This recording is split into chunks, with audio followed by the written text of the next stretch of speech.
SynthFest France 23. I'm here on the booth of NRSynth, not with the developer, but with the musician Jean-Luc Briançon. Hi. How are you? Yeah. How are you? Fine, thanks.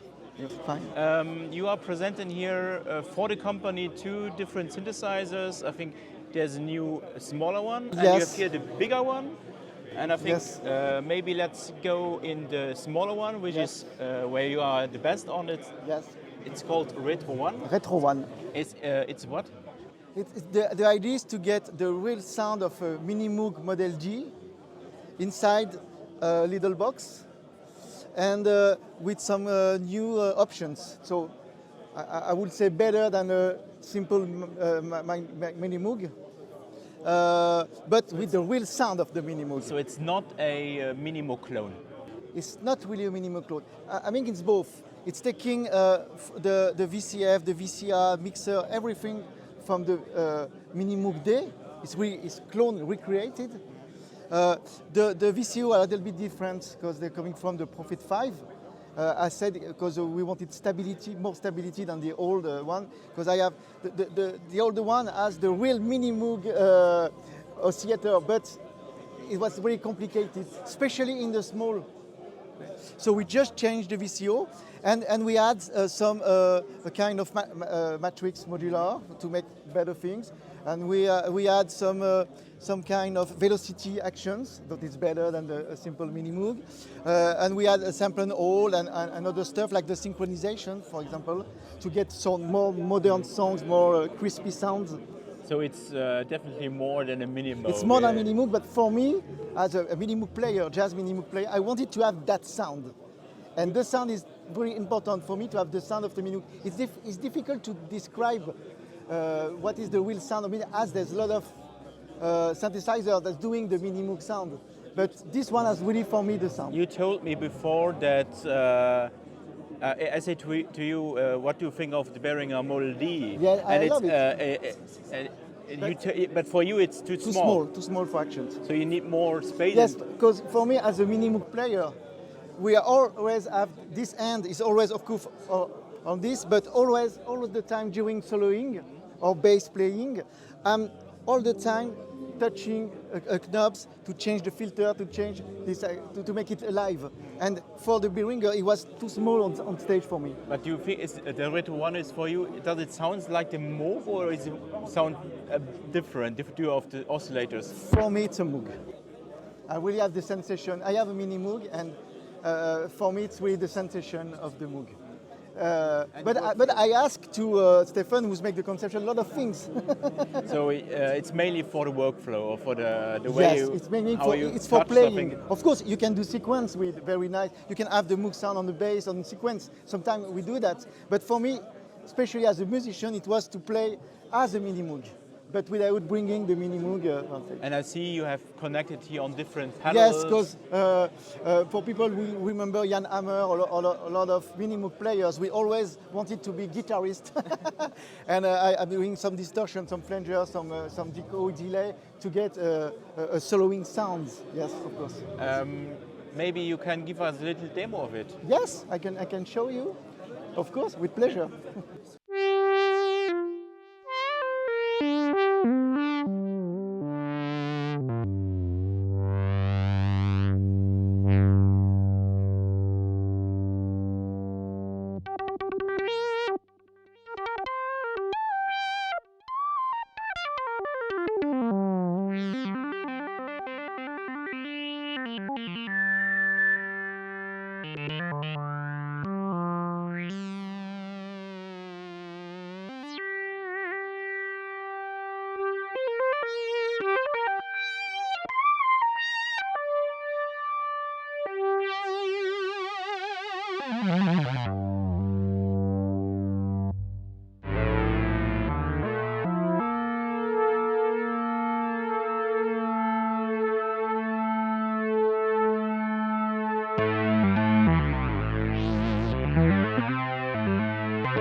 Okay, thank you.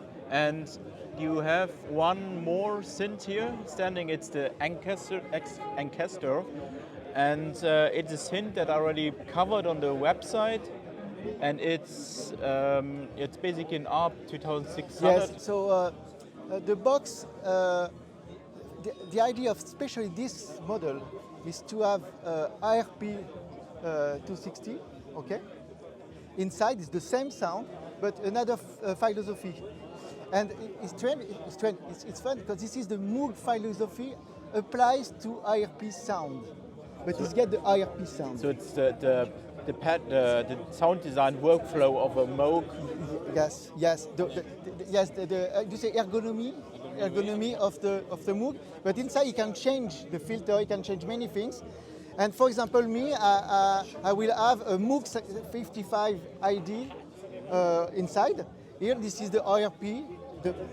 And we saw before you can switch them very simple with two cables. Yes, yes.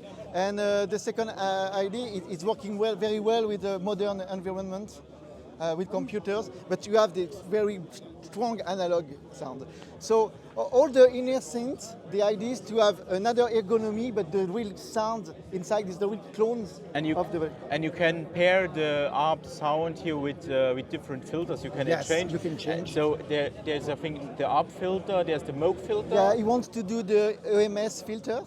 Very interesting for me, AKS filter, yes. And we talking about many things that we can do, but the box stays the same. But inside we can choose, and people can choose what they want to have, and we are making a development of this idea. And these two synths are available, or yes, they are available. Are they? You need to order. They are not on stock. It's more an order thing, yeah. You have to order but he has made some, but it's craftsman, so. But yes, I think this one is already sold, if I don't say. And then the retro one? Yes, there is some that are already making. This one is not mine. I got exactly the same at my studio. This one working well. And you know the price of it? Around $1,700. So around 1,700 euro. 1,700 euros. 1,700 euro. Around, okay. Around. Okay, yes. and I saw you have also a matrix on the right side, so it's really a modular. Yes, so it's to do some kind of, for example, to get the modulation wheels. I go to the LFO to the modulation wheels, but I can go to the noise and open it to make some strange difference. You can access to the keyboard. You can access to the sample and hold, out or inside. You can. It's a little matrix, as you see. You have some. If you want to CV-gate, there is CV-gate behind. It's a little matrix. And there's velocity aftertouch. And Yes. Okay. I love the aftertouch. I'm really. I don't know why I took this keyboard, but do not doing aftertouch. But behind, you just clack. There is a little like that. A little clump like that up, and there is the aftertouch, and I love the aftertouch. Okay, and as you are a musician, where we can find your music? Do you have a band or? I'm doing a lot of things, and my synthesizer activity, the name is Kurt's Mindfields. My artist name is Kurt's Mindfields, Kurtz Mindfields, and I have a lot of productions, and I have a YouTube, of course, a YouTube channel when I'm doing a lot of demonstration and many things. Yes. Okay. Yes. Then thank you for the presentation. It was very nice. Nice SynthFest France 2023 for you. Oh, wonderful. And thank you. Wonderful. Thank you very much. And hope to see you again in the next video. Bye.